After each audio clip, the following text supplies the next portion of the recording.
जेके news Gautam Sahu के साथ। आज हम आए हैं राजिम जहां 12 फरवरी से 26 फरवरी 2025 कुंभ मेला लगने वाला है, जिसे प्रयाग रूप में जाना जाता है। इस वर्ष धार्मिक और सांस्कृतिक आयोजन 52 एकड़ में बना गया मेला स्थान में आयोजन होगा।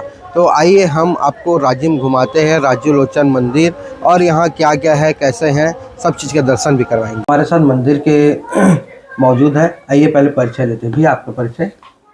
मैं यहाँ का पुजारी चंद्रभान सिंह, वर्तमान यहाँ का सरवराकार हूँ और इस मंदिर का पुजारी सदस्य भी हूँ। जी जी जी जी। तो अभी जो मेला लगने वाला है उसकी तैयारी कैसे चल रहा है? हमने अपने मंदिर का तो चाक चौबंद व्यवस्था बना रखे हैं। हमारे वो मंदिर का जो रंग रोगन है, लिपाई पोताई, ये सब कंप्लीट है। लाइटिंग व्यवस्था 1 हफ्ता पहले शुरू करते हैं, पूरी लाइटिंग व्यवस्था हो जाती है। और मेला जो कि 12 फरवरी को है, अभी 8-10 दिन 15 दिन टाइम है। 1 हफ्ता बाद हम लाइट वाइट लगाएंगे अपना, सब मंदिर का साज सज्जा हो जाएगा। और रही सवाल पूजा पाठ का, तो मंदिर में विशेष पूजा पाठ हम अपने पर्व के हिसाब से करते रहते हैं। जैसा जैसा पर्व है वैसा वैसा पूजा यहाँ होता है। हमने अपनी चाक चौबंद व्यवस्था बना ली है यहाँ। और मतलब 12 से लगेगा, 12 से कब तक चलेगा, कितने दिन का मेला है? यहाँ का प्राचीन मेला माघ पूर्णिमा से महाशिवरात्रि हो गया है। पहले मेला माघ पूर्णिमा से होली तक के रहता था। क्योंकि अब सब जगह मेला होता है और लोगों के पास अब समय अभाव है। पहले लोग मेला के बहाने आते थे और 8 दिन 15 दिन रुकते थे। आज समय सबके पास में समय नहीं रहा है, तो बस मेला घूमने के हिसाब से आते हैं जाते हैं। उसको दृष्टिकोण को देखते हुए मेला माघ पूर्णिमा से महाशिवरात्रि तक होता है। तो जैसे कि मेला अभी लगेगा है ना, तो इसमें ऐसा क्या होता है, किस चीज़ के मतलब जो है मेन माने जाए तो यहाँ क्या चीज़ का जो पूजा होता है जो होगा? मंदिर का पूजा तो नित्य पूजा है। नहीं, मान्यता मतलब जो 12 दिन का जो मेला चलेगा। जी जी जी जी। देखिए मान्यता ऐसा है राजिम में, 2 चीज आपको मुख्य बताऊंगा। माघ पूर्णिमा राजीव लोचन का प्रकाट्य उत्सव, उस दिन भगवान इस मंदिर में विराज। यहाँ मेला कुंभ का जो महत्व है वो ऐसा है कि भगवान राजीव लोचन का जो प्रकाट्य उत्सव है वो माघ पूर्णिमा को है। और माघ पूर्णिमा से जस्ट 13वें दिन महाशिवरात्रि पड़ता है, जो शिव जी का शिवरात्रि होता है। क्योंकि ये जो जगह है वो हरिहर क्षेत्र संगम है। भगवान राजीव लोचन साक्षात विष्णु चतुर्भुज हैं और वो पंचमुख शिव जी हैं, इसलिए इस जगह को हरिहर क्षेत्र बोला गया है। माँ महानदी को चित्रोत्पला माँ गए यानी का उत्पादी मिला है, और 3 नदी का अद्भुत संगम, इसलिए इस जगह में तीर्थराज कहलाया हुआ है। छत्तीसगढ़ में 27 नगरी का धाम है राजिम, इसलिए धार्मिक नगरी के नाम से भी जाना जाता है। यहाँ अस्त विसर्जन का भी कार्यक्रम होता है। होम हवन तीर्थ यानी के हिसाब से भी यहाँ कार्यक्रम होता है। भजन कीर्तन सब प्रकार से यहाँ पंचकोशी धाम भी होता है। तो ऐसे सब चीज़ों से हमारा राजिम जो है बहुत महत्व को लेकर के बैठे हुए हैं। और हमारा राजिम प्रयाग से कम नहीं है। सही है। मतलब ये मंदिर कितना साल के हो गए लगभग? मंदिर पुरातत्व विभाग तो शिलालेख में लिखता है कि महाभारत काल का विलास तुंग राजा अपने पुत्र शुभकामना को लेकर मंदिर का निर्माण किया। नीचे में लिखता है कि मंदिर का निर्माण 7वीं सदी में मानी जाती है, चूंकि वो भी भ्रमित में है। हमारा जो माउथ नेटवर्किंग है, जो पीढ़ी दर पीढ़ी यहाँ का पूजा पाठ करते आ रहे हैं, उन्होंने भी इस मंदिर को गजेंद्र मोक्षहारी अवतार मंदिर ही माना है। और हम भी उसको मानते हैं। मंदिर जो है द्वापर से ही है। गजग्रह का मानसरोवर में जहाँ संग्राम हुआ है, ये मूर्ति उस समय से स्थापित है। क्योंकि भगवान के साथ गज और ग्रह भी हैं। तो गज ने जो कमल लाल पकड़ा है उसको भगवान अपने हाथ में रखे हैं और गज के पैर को ग्रह पकड़े हुए हैं और भगवान का जो सुदर्शन चक्र है वो नीचे हाथ में है। इसलिए इस मंदिर का एक स्वरूप शांति मोक्षहारी अवतार भी बोला गया है। विष्णु जी की दोनों अर्धांगिनियां माया और लक्ष्मी साथ में हैं, क्योंकि बिना माया के मायापति कहीं काम नहीं किए हैं। तो माया भी यहाँ है और लक्ष्मी भी है। और ऐसा विलक्षण प्रतिभा हम और कहीं नहीं सुने हैं। जैसे तिरुपति में लक्ष्मी जी सीने में है, लेकिन हमारे राजीव लोचन भगवान विष्णु जी हैं, चतुर्भुज हैं, उनके जस्ट हाथ के नीचे में लक्ष्मी और माया साथ में है। तो ऐसा मूर्ति, ऐसा भव्य स्टेचू जो लोग घूम के आते हैं, हमने भी शेयर किया है। ऐसा मूर्ति और स्टेचू हमको कहीं देखने को और भी मंदिरों में नहीं मिला है। और मूर्ति की जो चमक है उसको तो आप देख ही रहे हो। और यहाँ का ऐसा कुछ विशेषता है जो यहाँ बहुत सारी विशेषताएं छुपाई हुई है भगवान। ये ऐसा मंदिर है, यहाँ शास्त्रांग पूजा होती है शास्त्रों के हिसाब। पुरोहित जी बैठे हैं, पुरोहित आएंगे प्रातः 4 बजे, मंदिर 4 से 4:30 के बीच मंदिर खुलना है। ब्रह्म मुहूर्त में पहले दूध दही घी मंद्रस 5 यानी चीज से अभिषेक होता है भगवान का नित्य पर डे। उसके बाद 4-5 घड़े पानी से रोज स्नान होगा। उसके बाद भगवान का रोज पीताम्बर चेंज होती है, चंदन लगता है। पोशाक जब कंप्लीट होती है तो धूप आरती और नैवेद्य होता है जिसको बाल आरती कहते हैं, और बाल भोग लगता है भगवान का। 9 साढ़े 9 बजे भगवान जी को दाल चावल का महाप्रसाद लगता है दिन में एक बार। फिर 12:30 बजे दोपहर को हम शयन आरती करते हैं और भगवान को 2 घंटा के लिए विश्राम के लिए पलंग लगा करके बंद कर देते हैं। अच्छा। फिर वो 2:30 से 3 बजे के बीच खुलता है। वो एक श्रृंगार होता है भगवान जी का। उस श्रृंगार को करने के बाद भगवान जस्ट युवा स्वरूप में दर्शन होते हैं। बाल आरती के समय 12:30 बजे तक बाल स्वरूप, 2:30 बजे के बाद में फिर से एक श्रृंगार होता है। सर में भगवान का फेटा पगड़ी लगता है, ऑटोमेटिक युवा स्वरूप में भगवान दर्शन होता है। ये दर्शन चलता है निरंतर 8 से 8:30 बजे तक। और उस समय फिर 2 आरती होती है, एक ब्यारी आरती बोलते हैं, एक शयन आरती बोलते हैं। गौरी आरती, ब्यारी आरती। छत्तीसगढ़ में एक परंपरा रहता था, पहले लोग रात में गांव देहात में भी आप जाते तो रात के समय खाना खा लिए ऐसे नहीं पूछते थे। जे डरे या ब्यारी हो गएगा ये शब्द आता था, है ना। तो वही ब्यारी वाला शब्द हमारे मंदिर से जुड़ा हुआ है। भगवान को पहला आरती होता है, फिर नैवेद्य लगता है, ब्यारी बोलते हैं। उसके बाद में फिर एक आरती और होती है जिसको शयन आरती बोलते हैं। वो शयन आरती के बाद रात्रिकालीन के लिए भगवान का पलंग लगता है।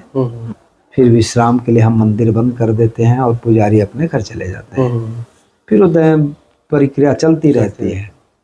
पर्वों में विशेष श्रृंगार होता है भगवान का। विष्णु जी के जितने भी पर्व हैं उस पर्व में भगवान जी का कौन सा पर्व में कैसे श्रृंगार होना है ये पूरा अलग अलग श्रृंगार होता है। जिसमें 10 दिन का नवरात्र, चैत नवरात्र है, वो फेमस रहता है।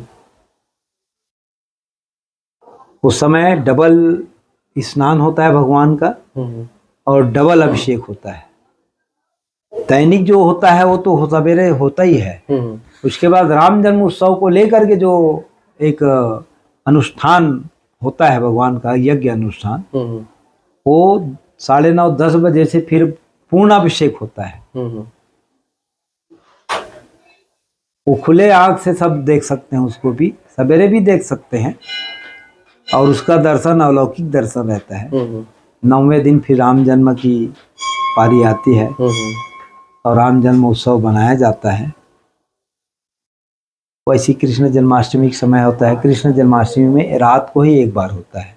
लेकिन नवरात्र पर वो ऐसा है कि 10 दिन तक विशेष श्रृंगार, अलौकिक श्रृंगार रत्नों से 10 प्रकार का श्रृंगार है, 10 दिन तक के महाअभिषेक है। ऐसा हमारे राजीव लोचन मंदिर की पूजा का विधान है।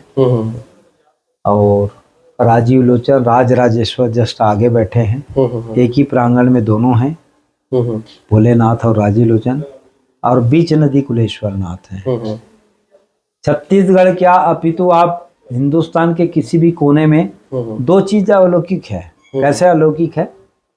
विष्णु जी को राजीव लोचन और शिव जी को कुलेश्वर नाथ के नाम से सिर्फ राजिम में ही नाम मिला है। आप हिंदुस्तान कहीं भी घूमिए, शिव जी कई प्रकार के मिलेंगे, वही सोमेश्वर कहीं मिल जाएंगे, वही भूतेश्वर कहीं मिल जाएंगे, लेकिन कुलेश्वर नाथ के नाम से सिर्फ एक राजिम में ही भोलेनाथ हैं। और राजीव लोचन शब्द को लेकर के भगवान विष्णु जी को सिर्फ राजीव में है। राजीव लोचन मतलब कमल नयन, और सबसे पहले विष्णु जी को ही राजीव लोचन बोला गया है। राम के लिए तुलसीदास लिखते हैं, राजीव नयन धरे धनुषायक। राम को राजीव नयन बोले हैं और विष्णु को राजीव लोचन बोला गया है। ऐसा यहाँ का एक संक्षिप्त कथा आपको बता रहा हूँ।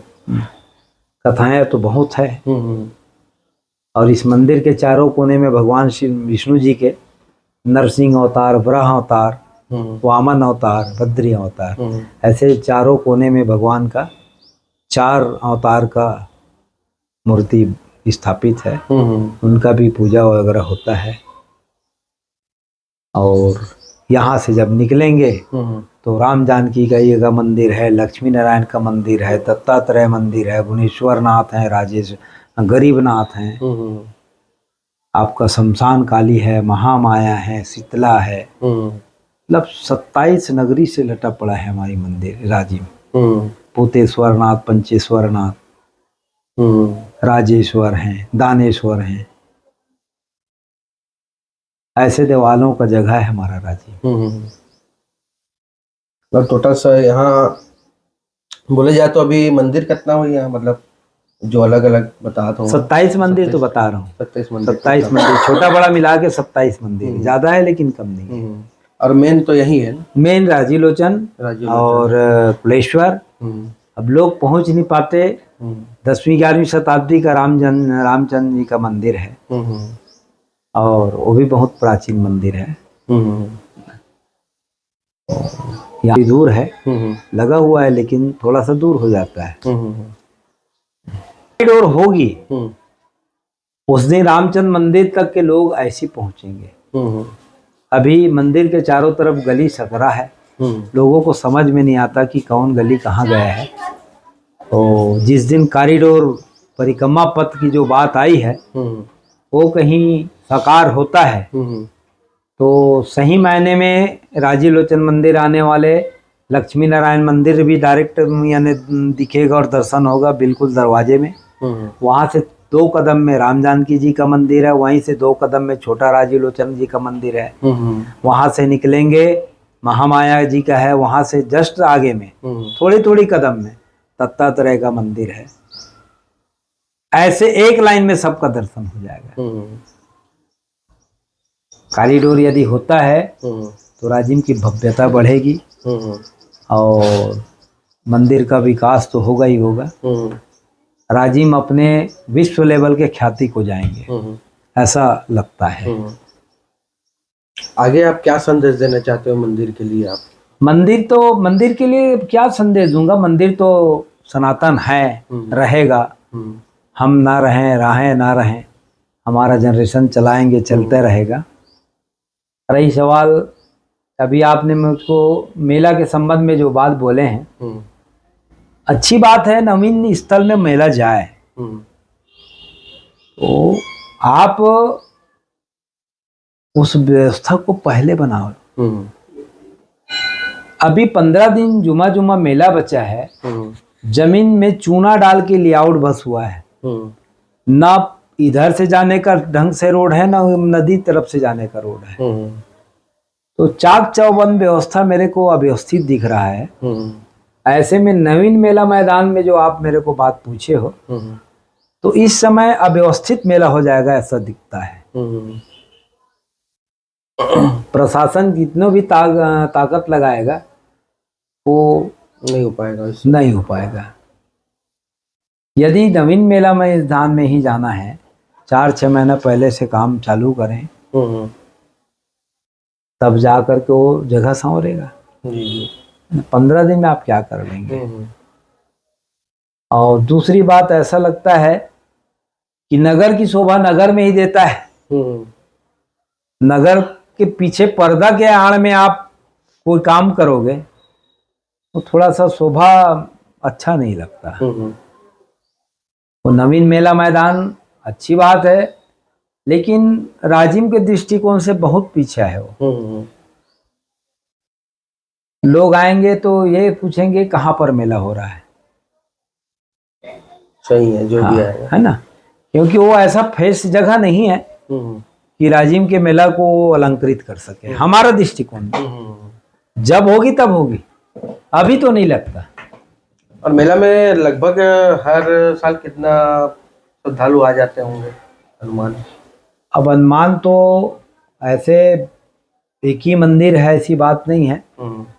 सवेरे हम मंदिर खोलते हैं, रात तक के जो हम देखते हैं तो मेला और 3 जो स्नान यहाँ भी है उस स्नानों में तो लाखों आदमी से भी ज्यादा रहते ही हैं। उसके बाद पर डे लाख भर आदमी दर्शन करके निकलते हैं।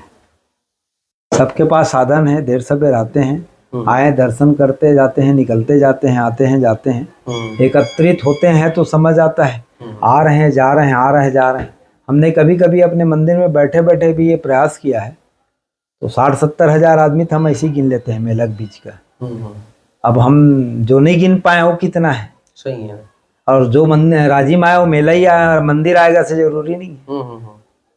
मैं जहाँ तक समझता हूँ कि जितने मेला में आते हैं लोग उसमें से कहीं 30 से 35% दर्शन करने आते होंगे, बाकी मेला बाजार मौज मस्ती करने आते हैं, अपना घूमे फिरे चले गए। तो भी तो राजिम में ही आ रहे हैं, तो गिनती में आना ही है। यहाँ मतलब बाहर से भी आते होंगे ना, छत्तीसगढ़ छत्तीसगढ़ विदेशों से भी आदमी आते हैं। हाँ, विदेशों से भी आते हैं। नेट में डला हुआ है, सर्च करते हैं लोग आते हैं, विदेशी पर्यटक भी आते हैं।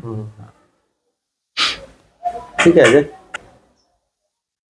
ये जगह राजिमात जो है वो पहले अपना इतिहास कमल क्षेत्र पद्मावतीपुरी लेके बैठे हुए हैं। राजिम के आसपास एक छोटा सा जल भराव गड्ढा भी है, वहां कमल खिलता है, ये प्रमाण है।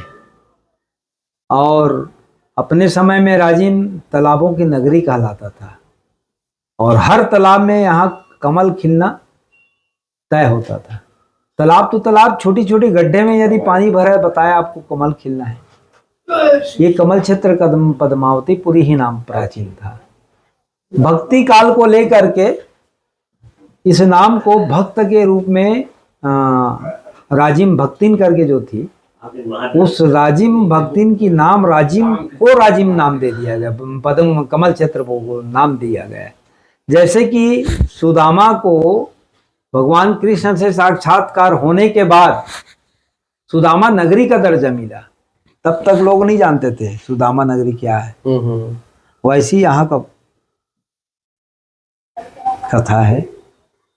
कमल क्षेत्र पद्मावतीपुरी भक्त के नाम से ही राजिम पड़ा है, ऐसा है। उस समय कौशलपुर था, छत्तीसगढ़ नहीं था, कौशल्या की नगरी थी, इसलिए इस क्षेत्र को पहले कौशलपुर बोला गया है। ऐसा है। और कुछ ये आपको पहले भी बताया हूं, महानदी, पैरी नदी और सुंडोर नदी, ये 3 नदी का संगम है हमारा राजिम। आज 3 राजस्व भी हो गया है, जिले में भी 3 हो गया, और भगवान का दर्शन भी 3 पहर में 3 प्रकार का है। अद्भुत त्रिवेणी। तीर्थ तो है ही है, अब तीर्थ ही तो प्रयाग कहलाता है, समझिए ना। तो हमने किसी महापुरुष से सुना हुआ था। 2007 की वाणी है, संत सम्मेलन हो रहा था, तो किसी ने शास्त्रांग बताया कि शास्त्र में परिणित है राजिम जो है इलाहाबाद से पहले का प्रयाग है, ऐसा बोला गया है। अरे बाप रे। और उस समय में हमारे शंकराचार्य स्वामी स्वरूपानंद जी महाराज बैठे हुए थे जब सत्संग चल रही थी। राजिम को इलाहाबाद से पहले का प्रयाग बोला गया है। हमारा राजिम स्पष्ट त्रिवेणी है और इलाहाबाद में माँ सरस्वती लुप्त है। भाव है सरस्वती का, हमारे यहाँ भाव नहीं, स्पष्ट है। और जो त्रिवेणी होता है वो तीर्थ ही कहलाता है। स्नान का पर्व महत्व उस नदी में ज्यादा है जो संगम स्थल है। संगम स्थल जी। ठीक है। कौन सा शिला? ये इसमें दो मत की बात नहीं है, ये आपका द्वापर का फर्स्ट सोपान का मंदिर है। मूर्ति का जो आकार है और मूर्ति के साथ जितने भी भाव है वो सिर्फ और सिर्फ आपका उसी यानी ओर ले जाता है कि ये मंदिर द्वापर की है। क्या हुआ है इसका इतिहास तो है नहीं, और हमारी जो पूजा पद्धति जो यहाँ चल रहा है जनरेशन टू जनरेशन, मैं अपने बच्चे को बताया, मेरा बच्चा अपने बच्चे को बताया, ऐसा जो माउथ नेटवर्किंग परिवार का चला आ रहा है वो कम से कम नहीं में 500-600 साल पुरानी कहानी चला आ रहा है। अब उसके पहले क्या था, कैसे हैं, ये बता पाना मुश्किल है। 12 फरवरी से लगने वाला है मेला, जहां तैयारी बहुत जोर से चल रही है। तो हमारे साथ भैया मौजूद है जो यहाँ की साफ़ सफाई में लगे हुए हैं। आइए जानते हैं भैया के साथ। भैया, अभी जो मेला लगने वाला है तो इसकी तैयारी कैसे चल रही है? अभी तैयारी साफ सफाई तेल फूल कर चल रहा है, अंदर वार्निश वगैरह सब लग रहा है। 12 तारीख से मेला चालू होगा जो 26 तक चलेगा, तो राजिम कुंभ मेला। अच्छा, तो अभी यहाँ कैसे टाइप का तैयारी है? अभी इसका पोताई लिपाई पोताई हो रहा है, रंगों का कार्यक्रम चल रहा है। अच्छा, आप यहाँ क्या कर रहे हो? मैं यहाँ काम कर रहा हूँ। आपका परिचय? परिचय संत यादव। कहाँ से? राजिम से।